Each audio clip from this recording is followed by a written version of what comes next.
Factor the expression below completely. Which of the following is one of the factors? This is a trinomial, ax squared plus bx plus c format, which we will try to factor by making a double bubble into the product of two binomials.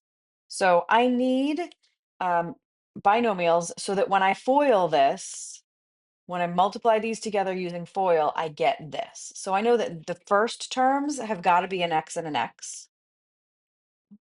And the last terms have to multiply to -40, and they have to add to -3.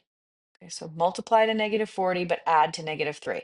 So options of factors of -40. Factors, I'm just going to do 40. Um, and I could do 4 and 10. I could do 8 and 5, 2 and 20, right? But what I want is factors that add to -3.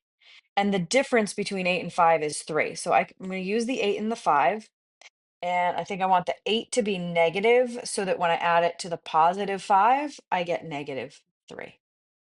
And then let's check when we FOIL this. X times x gives me x squared. X times +5 gives me +5x. -8 times x is -8x. And -8 times 5 is -40. And then when I combine my like terms here, I have x squared minus 3x minus 40, which is what I started with. Okay, so these are my factors, x minus 8 and x plus 5. So it looks like x plus 5, C, that's one of my factors.